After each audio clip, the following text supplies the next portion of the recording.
अलंकार की परिभाषा देखी थी।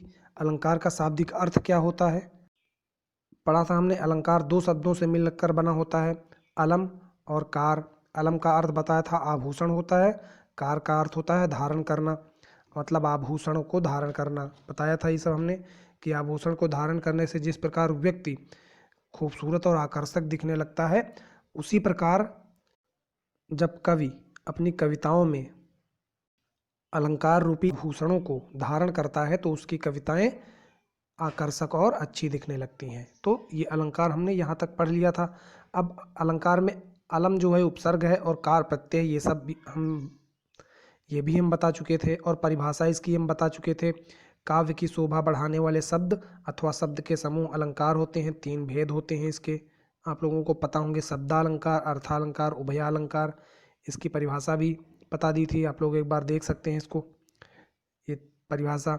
अब शब्दालंकार हम लोग पढ़ रहे थे। शब्दालंकार के कितने भेद होते हैं एक बार देख लेते हैं। शब्दालंकार अनुप्रास अलंकार, यमक अलंकार, श्लेष अलंकार और वक्रोक्ति अलंकार। मुख्य अलंकार जो हैं वो यहाँ पे दिखाए गए हैं, ये इतने हैं, जिसमें से हमने अनुप्रास अलंकार पढ़ लिया था। एक बार अनुप्रास अलंकार फिर से देख लेते हैं।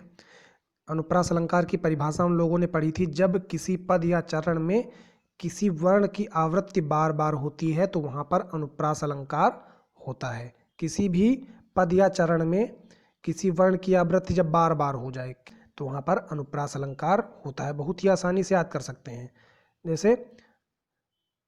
जैसे उदाहरण भी हमने बताया था, तरन तनुजा तट तमाल तरवर बहुछाए। तो इस वाले पद में ता की आवृत्ति बार बार हुई है तो यहाँ पर अनुप्रास अलंकार बहुत ही आसानी से आप जान जाएंगे कि हो जाएगा। पहचानना इसको बहुत ही आसान है। आवृत्ति किसी भी शब्द की बार बार हो, तुरंत अनुप्रास अलंकार आप पहचान सकते हैं। पढ़ा था हमने 6 का अनुप्रास। इसका उदाहरण वृत्त्या, लाटा, अंत्यारंभ, अंत्यानुप्रास, श्रुत्यानुप्रास, ये सब हमने पढ़ लिया था। अनुप्रास अलंकार में क्या होता है? श्रुत्यानुप्रास अलंकार में होता है जब किसी पद या चरण में एक ही वर्ग के शब्द आ जाते हैं। एक ही वर्ग के शब्द एक या एक से अधिक बार आ जाते हैं। मतलब जैसे का वर्ग के शब्द हैं तो वहाँ पर का वर्ग के शब्द एक या एक से अधिक बार आ सकते हैं, ता वर्ग के शब्द आ सकते हैं।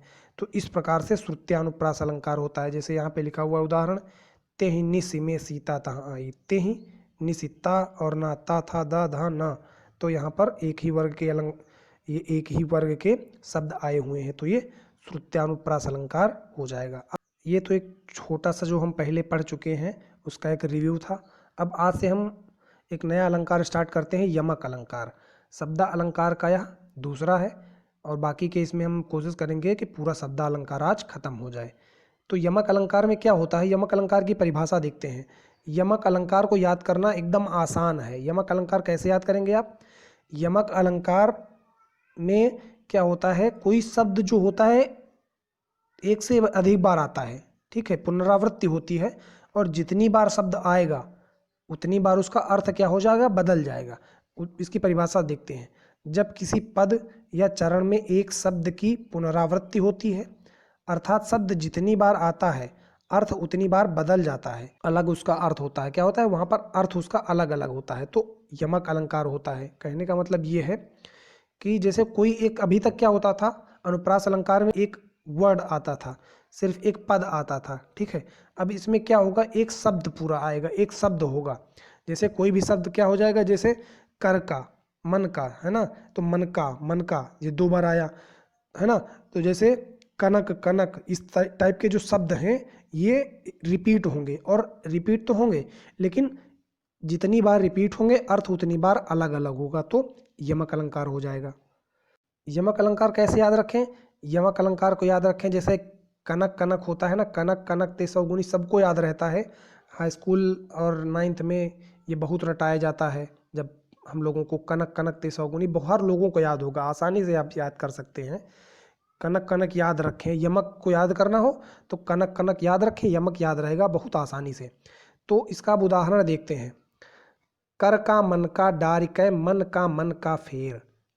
कर का मन का डारिकै मन का फेर। यहाँ पर मन का और मन का, ये देखो एक ही शब्द है, मन का 2 बार आया है, तो आप जान जाएंगे, देख के तुरंत जान जाएंगे कि यहाँ पर कौन सा अलंकार होगा, यमक अलंकार होगा।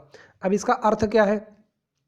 इसका अर्थ है कर का मन का डारिकै, मन का फेर। मतलब कि हाथ का जो कर का, हाथ में जो माला लिए हैं वो हाथ का माला फेंक दो, हाथ का माला जो है वो रख दो या फेंक दो।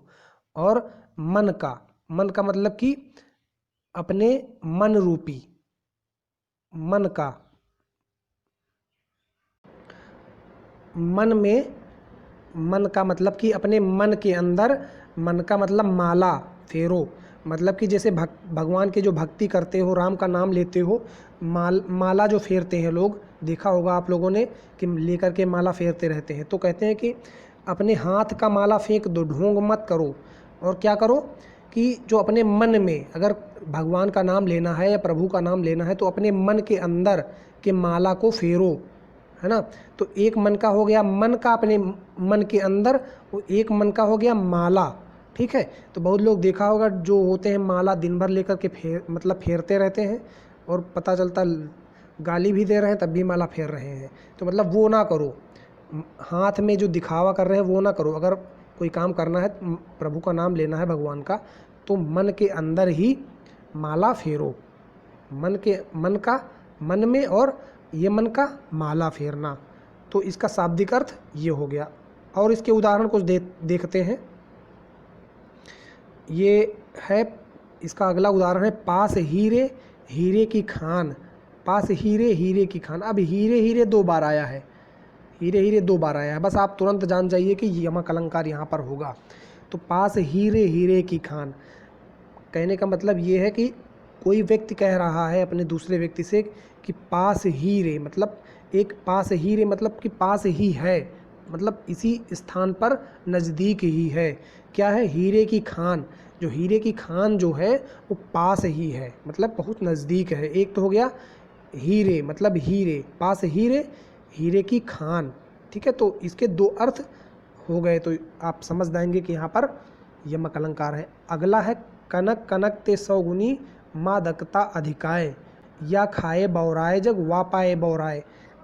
अब इसमें कनक कनक 2 बार आया है, तो यहाँ पर जान जाएंगे कि कौन सा अलंकार, कनक यमक। कनक है तो यमक। एक कनक को खा करके बौरा जाता है और एक कनक को पा करके बौरा जाता है। मतलब जो एक कनक जो है धतूरा जो है उसको जहर माना गया है, ठीक है। तो जहर जो है उसको धतूरा, उसको खा लेगा, अगर आदमी खा लेता है तो आदमी पागल हो जाता है। और दूसरा कनक जो है सोना, वो अगर आदमी प्राप्त कर ले, सोना अगर मिल जाए तो आदमी पागल हो जाता है। अगला उदाहरण है काली घटा का घमंड घटा। घटा घटा 2 बार आया है, तो काली घटा मतलब जो घटा है काली, उसका घमंड घट गया। तो यहाँ पर कौन सा अलंकार हो गया? यहाँ पर हो गया यमक अलंकार। आप बहुत आसानी से याद कर सकते हैं। तो दोस्तों आप ये कमेंट करके बताएं कि आपको ये अलंकार वाला पार्ट कैसा लगा, आपको समझ में आया कि नहीं आया। आप लोग ये कमेंट करके बताएं। अगर अच्छा लगा हो तो कमेंट करें, दोस्तों में शेयर करें, वीडियो को लाइक करें। बहुत बहुत धन्यवाद।